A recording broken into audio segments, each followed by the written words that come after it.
তুমি কি কানা? এটা দিয়ে গিটার মোছার সাহস হলো কি করে তোমার? কলরব শান্ত গলায় জিজ্ঞেস করলো। কেন, সমস্যা কি? এটা কায়েফের শার্ট, আমি ওকে ফেরত দেব। কলরব বিরক্ত গলায় বলল, ফেরত দিবি তো এতদিন আলমারিতে রেখে দিয়েছিস কেন? কায়েফের কাছে যেতে কি প্লেন ভাড়া করা লাগে? আমি ভুলে গেছিলাম। এটা কি করলে তুমি? আবার ধুতে হবে শার্টটা। কলরব খেয়াল করলো নিজানার চোখে মুখে এক অদ্ভুত অস্থিরতা। শার্টটার প্রতি বেশ মায়া। সেটা সুন্দর করে জেরে টেরে আবারও আলমারিতে রেখে দিল। কলরব আবারও গিটারটা হাতে নিয়ে 2-3 বার তারের উপর আঙ্গুল ছোঁয়ালো। তালের এক আঙ্গুল জঙ্কার ছড়িয়ে পড়ল ঘরে। নিজানা ভেজা চুল ঝাড়তে ঝাড়তে বলল, একটা গান গাইতে পারো? আমি সেইভাবে শুনিনি। তোর কথা কেন শুনবো? ঠিক আছে, শুনতে হবে না। কলরব একটু মৃদু হেসে নিজানার দিকে চাইল, বলল, যা দরজা বন্ধ করে আয়। কথাটা শুনে নিজানার চোখ মুখ মুহূর্তে চমক করে উঠল। কলরব খেয়াল করলো সে ছুটে গিয়ে ঘরের দরজা বন্ধ করে দিয়ে আসলো। কলরব গিটারটা নিয়ে বিছানায় মুখে মুখে পা তুলে বাবু হয়ে বসলো। নিজানার ঠিক অপোজিটে ফোনটা বের করে কলরবের দিকে দৌড়ল। কলরব তা দেখে একটু বিরক্ত হয়ে বলল, কি করছিস? ভিডিও? কোনো মানে হয় না, শুরু করো না। কলরব আর কোনো কথা না বাড়িয়ে গিটারের তারে আঙ্গুল বুলালো দক্ষতার সাথে। এক অদ্ভুত মন মাতানো সুর ছড়িয়ে পড়ল ঘরে। তারপর শুরু করলো গান। আকাশের হাতে আছে একরাশ নীল, বাতাসের আছে কিছু গন্ধ। রাত্রির গায়ে জলে জোনাকি, তটিনীর বুকে মৃদু ছন্দ। সূর্য ডুবেছে অনেক আগে, সেনা পৃথিবীটাকে গ্রাস করেছে এক সাধুর নিকষ আলো আদা। চারপাশটা বড্ড শুনশান, নিঝুম। কেবল নিস্তব্ধতা ভেঙে মাঝে মাঝে ভেসে আসছে ঝিঝি পোকার একঘেয়ে ডাক। কায়েব বিছানার হেডবোর্ডে হেলান দিয়ে অলসভাবে বসে রইল। ল্যাপটপটা পাশে খোলা, কিন্তু আজ আর কোনো কাজে মন বসছে না। এক অদ্ভুত শূন্যতা বর করেছে বুক জুড়ে। বিরক্তি কাটাতে সে ফোনটা হাতে তুলে নিল। স্ক্রিনটা অন করতে ওয়ালপেপারের আলোয় জ্বলজ্বল করে উঠল এক হাস্যোজ্জ্বল রমণীর মুখ। পরনে তার জমকালো লেহেঙ্গা, ভারী গহনায় তার নিখুঁত সাজ। অপূর্ব সুন্দর লাগছে তাকে। নিজানার ছবি। কলরবের বিয়ের দিন কায়েব নিজেই তুলেছিল এই ছবিটা। বুকে একটা সূক্ষ্ম মোচড় দিয়ে উঠল তার। একটা দীর্ঘশ্বাস পেলে সে ওয়ালপেপার থেকে ছবিটা সরিয়ে দিল। সেখানে জায়গা করে নিল এক টুকরো সাধারণ ডার্ক থিম। এতদিন কেন এই মায়া আগলে রেখেছিল তা আজ নিজের কাছেই বড় অবুঝ ঠেকল। মন গড়াতে ইনস্টাগ্রামে ঢুকতে স্ক্রিনের উপর একটা নতুন ভিডিও এসে উঠল। নিজানের অ্যাকাউন্ট থেকে পোস্ট করা হয়েছে মাত্র কিছুক্ষণ আগে। ব্যাকগ্রাউন্ডে পরিচিত ঘর, গিটার হাতে কলরবের। কায়েফের ঠোঁটের কোণে ম্লান একটা হাসি ফুটে উঠল। ছেলেটা আসলে মারাত্মক সুন্দর গায়। সুরের উপর দখল আছে। গান নিয়ে এগোলে হয়তো জীবনটা অন্যরকম হতে পারত। ঠিক এমন সময় ঘরের দরজায় মৃদু করাঘাত হলো। বাইরে থেকে মাছার গলা ভেসে এলো, কায়েফ, তুই কি ঘুমিয়ে গেছিস? কায়েফ কিছুটা নিজেকে সামলে নিয়ে বলল, না আম্মু, ঘুমাই নিয়ে এসো। মাছা ঘরের ভেতর ঢুকে কায়েফের মুখোমুখি বিছানায় বসলেন। ওর হাতে একটা চরকানো ছবি। সেটা কোনো ভরিতা না করে কায়েফের দিকে এগিয়ে দিলেন। কায়েফ হাত বাড়িয়ে ছবিটা নিলে উকি দিয়ে দেখল একটা অপরিচিত মেয়ের ছবি, বেশ মিষ্টি সুন্দরী। মায়ের মনের উদ্দেশ্যটা বুঝতে কায়েফের বিন্দুমাত্র সময় লাগলো না। তবুও সে কিছুটা নির্লিপ্ত গলায় জিজ্ঞেস করলো, এটা কেন আম্মু? মাঝা মুখে প্রসন্ন হাসি ফুটিয়ে বললেন, আমার এক কলেজের বান্ধবীর মেয়ে। সেদিন মার্কেটে অনেক দিন পর ওদের সাথে দেখা হলো। তুই বিশ্বাস কর কায়েফ, মেয়েটার সামনাসামনি আরও কতটা যে রূপবতী তা এই ছবিতে কিছুই বোঝা যাচ্ছে না। আমাদের এই বাড়ির সবচেয়ে সুন্দরী বউ হবে ও। কায়েব ছবিটার দিকে আর একবার তাকালো, তারপর ওটা বিছানায় নামিয়ে রেখে ম্লান স্বরে বলল, আম্মু, বাহিক্য সৌন্দর্য দিয়ে কী বা যায় আসে? হলেই বা সে নিজানার চেয়ে রূপবতী, কিন্তু সে তো আর নিজানা নয়। ছেলের মুখে এমন কথা শুনে মাছা ক্ষিপ্ত হয়ে উঠলেন। গলার স্বর কিছুটা ছড়িয়ে দমকে সুরে বললেন, কায়েব, সব কিছুর একটা সীমা থাকা উচিত। তুই নিজের মনে কি ভেবে রেখেছিস বলতো? কায়েব মায়ের চোখের দিকে চেয়ে বলল, ভাবছি সেদিন যদি আমার অনুরোধটা মেনে নিয়ে নিজানার সাথে আমার বিয়ের কথাটা পাকা করে রাখতে, তাহলে আজকে তোমার এত কষ্ট করে বিশ্বসুন্দরী খুঁজে বেড়ানোর প্রয়োজন হতো না। যেখানে নিজানার জন্মের পরপরই তোমার বড় চাচা কলরবের সাথে ওর বিয়ে ঠিক করে রেখেছিলেন, সেখানে আমি নতুন করে তোর জন্য ওকে কিভাবে চাইতাম বল?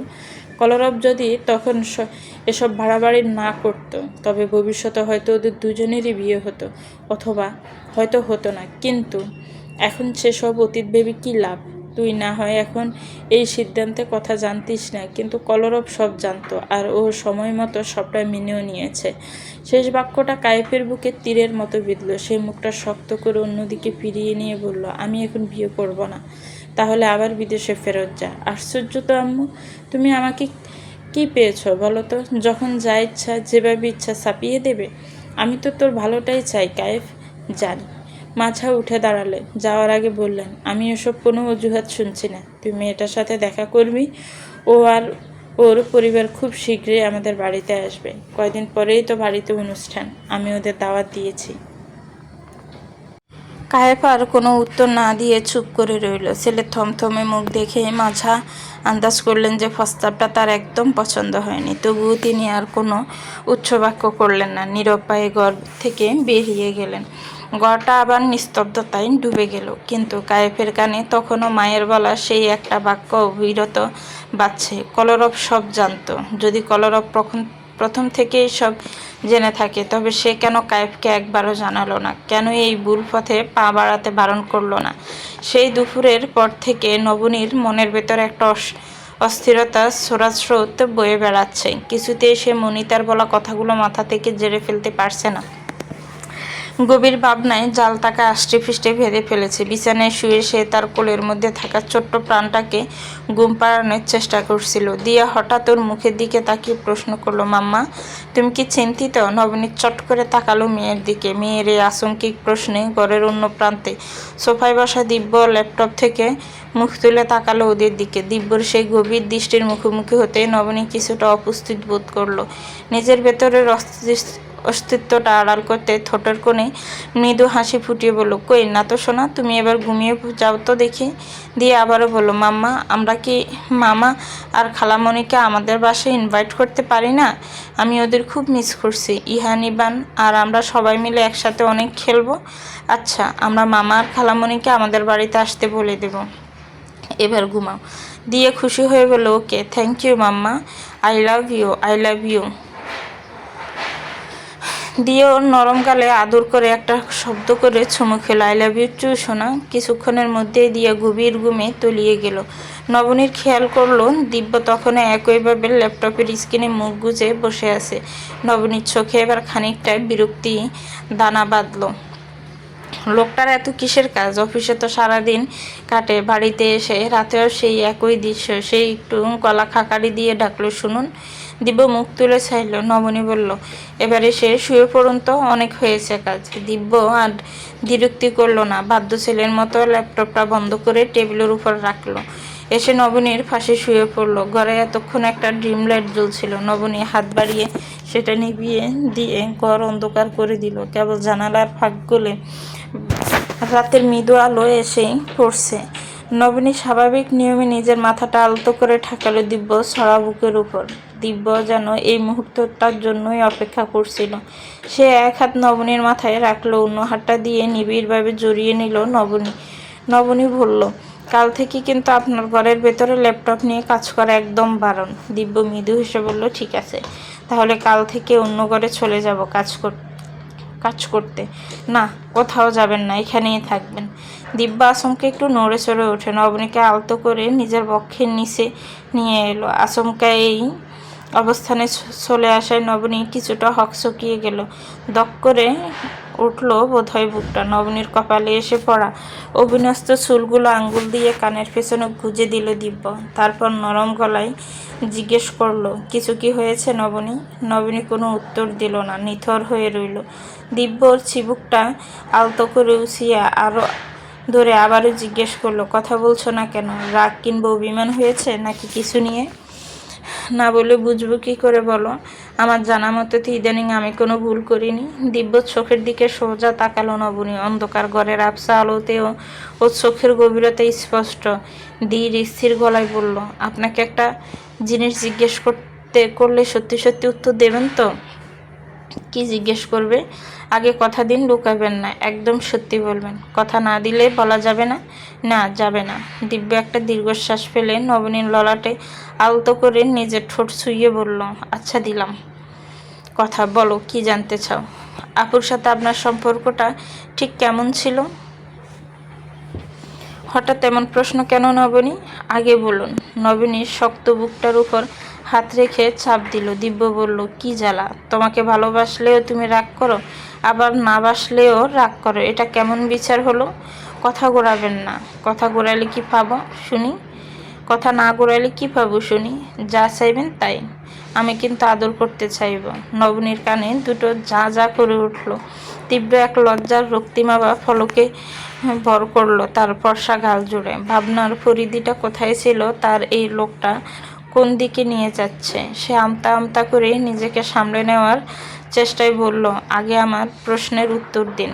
দিব্য নিরাসক্ত গলায় বলল, বিশেষ সুখকর কিছু ছিল না।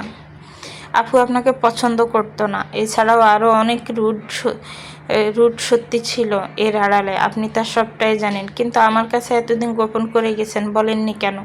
দিব্য একটা গভীর দীর্ঘশ্বাস ফেলে বলল, তুমিই বা কেন এই অতীত নিয়ে এত জেদ করছো বলো তো? সে তোমার নিজের বোন ছিল, আজ সে পৃথিবীতে নেই। আমি শুধু চেয়েছিলাম তার প্রতি তোমার যে ভালোবাসা আর সম্মানটুকু আছে তা যেন আজীবন অটুট থাকে। সে আমার সাথে যতদিন ছিল তো সম্পর্কটা সুখের না হলেও তার গোপনীয়তা রক্ষা করা তো আমার কর্তব্যের মধ্যে পড়ে, তাই না? আচ্ছা, তোমাকে এই আংশিক কথাগুলো কে বলল? নাকি নিজের মন থেকে ধারণা করে নিচ্ছ? জেনেছি কোনোভাবে। আপনি এখন সত্যিটা বলবেন কি না বলুন। আমি কিন্তু সবটা জেনে শুনেই আপনাকে জিজ্ঞেস করছি। আর মনে রাখবেন, মেয়েদের কাছে কখনোই মিথ্যা বলতে নেই, কারণ তারা সবটা জেনেই প্রশ্ন করে। দিব্য একটু হাসলো। ইস, তা কি কি জেনেছেন আমাকে একটু বলুন না দিয়ার মাম্মা। বলুন না প্লিজ, কেন বাচ্চাদের মতো জেদ করছেন? দিব্য কিছুক্ষণ নিস্তব্ধ হয়ে রইল। ঘরের অন্ধকারটা যেন আরো ঘনীভূত হলো। ভারী গলায় সে বলতে শুরু করলো, যা শুনেছ হয়তো তাই সঠিক। অবনীর আমাকে একদম পছন্দ ছিল না, তবে এই অবধি হলেও আমি তার সমস্ত অভিযোগ অভিমান মুখ বুজে মেনে নিয়ে ওর সাথে সংসার করার চেষ্টা করে গেছিলাম। কিন্তু পরবর্তীতে আমি জানতে পারলাম সে আমারই এক বন্ধুর সাথে সম্পর্কে জড়িয়ে পড়েছে, তাও আবার দিয়ার জন্মের আগে থেকে। দিয়ে হওয়ার পর নাকি ওদের দুজনে মিলে পালিয়ে যাওয়ার প্ল্যান ছিল। প্রথম দুবার আমি ওদের হাতে নাতে ধরেছিলাম। অবনী কেঁদে কেটে ক্ষমা চেয়েছিল, আমিও দিয়ার মুখের দিকে তাকিয়ে ওকে মাফ করে দিয়েছিলাম, কিন্তু ফলাফল কিছুই ঠিক হয়নি। এমনকি এক পর্যায়ে আমাকে এই দুনিয়া থেকে সরিয়ে দেওয়ার পরিকল্পনাও করা হয়েছিল। নবনীর মনে হলো সে যা শুনছে তার সবটাই এক দুঃস্বপ্ন। ওর মনে হলো ওর কানের ভেতর কে যেন ফুটন্ত গরম সীসায় ঢেলে দিচ্ছে। তার নিজের বোন এত বড় অপরাধ করতে পেরেছিল? দিব্য হঠাৎ চুপ করে গেল। নবনী নিজের ভেতরের কাফনটুকু কোনো মতে সামলে নিয়ে জিজ্ঞেস করলো, তারপর কি হলো? সেদিন চলে যাওয়ার আগে অবনী রাতে আমাকে এক কাপ কফি বানিয়ে দিয়েছিল। ওটাতে বিষ মেশানো ছিল, কিন্তু আমাকে শেষ মুহূর্তে এসে সবটা জানিয়ে দেয় আমারই সেই বন্ধু। আসলে তথাকথিত বন্ধুত্বের খাতিরই হোক বা যে কারণেই হোক, সে অন্তত আমাকে প্রাণে মারতে চায়নি, কিন্তু অবনী আমাকে মারতে চেয়েছিল। কারণ আমি মরলে সম্পত্তির একটা বড় অংশ ওর নামে হতো। বিশ্বাস করো, ওটা শোনার পর আমার মনে হয়েছিল কফিটা খেয়ে আমি সত্যিই মরে যাই। একদিকে আমি আমার ছোট্ট দিয়াটার দিকে তাকাচ্ছিলাম, আর অন্যদিকে ওর মাকে দেখছিলাম। কি দিইনি আমি ওকে! একটা মানুষ কিভাবে নিজের স্বামীর সাথে এমনটা করতে পারে আমার জানা নেই, তবে আমার উপর ওর একটা দীর্ঘদিনের পুঞ্জীভূত ক্ষোভ ছিল। আমি কাপটা নিয়ে কাজের বাহানায় অন্য রুমে চলে গেলাম, আর অবনী সেই রাতে বাড়ি থেকে পালিয়ে গেল। আমিও ওর পিছু নিলাম। শহরের বাইরের একটা ব্রিজের ধারে অপেক্ষা করছিল আমার সেই বন্ধু আহন্ত। কিন্তু ওখানে গিয়ে দেখলাম ওদের দুইজনের মধ্যে তীব্র ঝগড়া লেগেছে। আহন্ত ওকে গ্রহণ করতে চাইছিল না। সে বলছিল যে মেয়ে নিজের স্বামীর ক্ষতি করতে পারে, সে অন্য কারো কথায় তাকেও তো একদিন মেরে ফেলতে পারে। আমি আড়াল থেকে দেখছিলাম অবনীকে পাগলামি করতে। ভেতরে ভেতরে আমি চুরমার হয়ে যাচ্ছিলাম, কিন্তু মুখে কিছুই বলিনি। ততক্ষণে মানসিকভাবে আমার জীবন থেকে অবনীকে আমি পুরোপুরি মুছে ফেলেছি। এরপর অবনীকে বাড়িতে ফিরিয়ে দেওয়ার জন্য আহন্ত আর ও একই গাড়িতে ব্যাক করছিল, কিন্তু মাঝ রাস্তায় ওদের গাড়িটা নিয়ন্ত্রণ হারিয়ে এক ভয়াবহ অ্যাক্সিডেন্টের মুখোমুখি হয়। ঘটনাস্থলে দুইজনেই মারা যায়।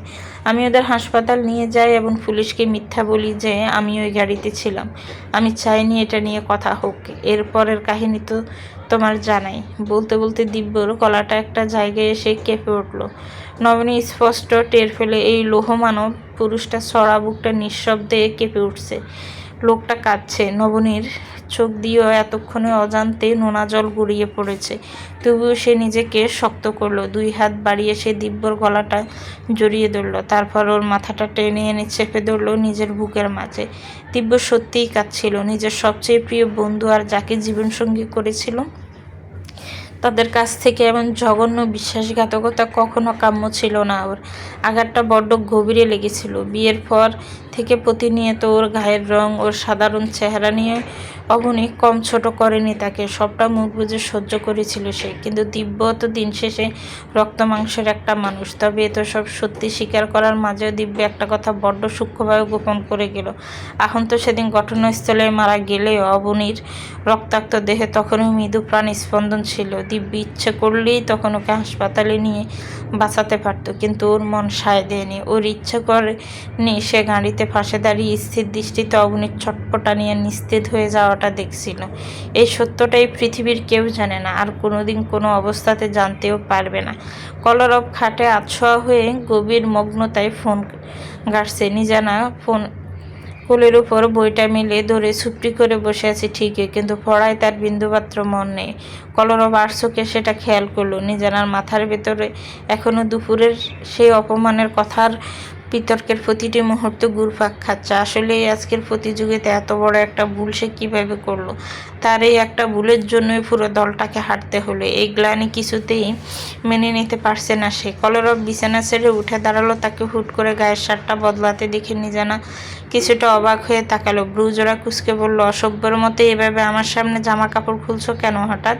কলরব নতুন একটা টি শার্ট গায়ে গলাতে গলাতে নির্লিপ্ত গলায় বলল, চল একটা জায়গায় যাব। নিজানা দেয়ালের ঘড়ির পানে তাকালো। ঘড়ির কাঁটা তখন 10:30 গজ সুই সুই করছে। এত রাতে কোথায় যাওয়ার কথা বলে চলে ছেলেটা? সে অবাক হয়ে বলে, এত রাতে কোথায় যাবে আবার? গেলেই দেখতে পাবি। কখনো রাতের শহর দেখেছিস? তুই তো সারাদিন ঘরেই পড়ে থাকিস। কলরবের কথায় নিজানা বসা থেকে উঠে দাঁড়ালো। মনের ভেতরের বিষণ্ণতা কাটাতে তারও যেন এখন একটু বাইরের বাতাসের প্রয়োজন। সে আলমারির দিকে পা বাড়িয়ে বলল, একটু সময় দাও আমাকে, আমি রেডি হয়ে নিই। কলরব তাকালো নিজানার দিকে। পরনে ব্লু রঙের একটা জিন্স, সাথে লং কুর্তি। রেডি তো আসিসই, আবার কিসে রেডি? ওই চশমাটা চোখে পড়ে চলে আয় কানা। কলরব তাড়া দিল। নিজানা মুখটা ছোট করে বলল, আমি মোটেও কানা নই বুঝলে। চশমাটা আমি এমনিই পরি, ছোট থেকে পরি, তাই অভ্যেস হয়ে গেছে। তাই নাকি? যখন ছোট থেকে পড়িস তখন ওটা পরেই যায়। চশমা ছাড়া কিন্তু তোকে সাথে নেব না। কুইক, তাড়াতাড়ি কর। আশ্চর্য কথা বলছো কিন্তু তুই কি চাস আমি তোকে রেখেই একা চলে যাই?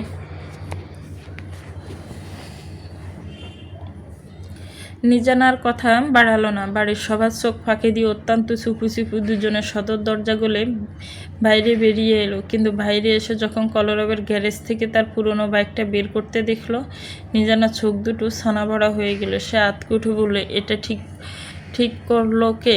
তুমি আবার বাইক চালাবে? আর নয়তো কি, হেঁটে যাব? কলরব বাইকে স্টার্ট দিল। নিজানা বলল, পাগল নাকি তুমি? তোমার ভয় করে না?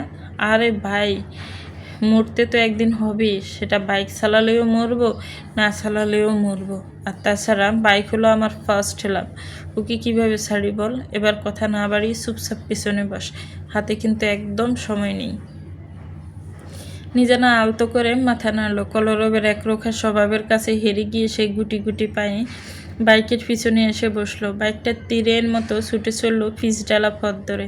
রাতের ফাঁকা রাস্তায় বাতাসের বেগ বাড়তেই নিজানা ভয়ে চিৎকার করে উঠল, স্পিড কমাও কলরব, আমার ভয় লাগছে। শক্ত করে ধরে বস, মরবি না তুই।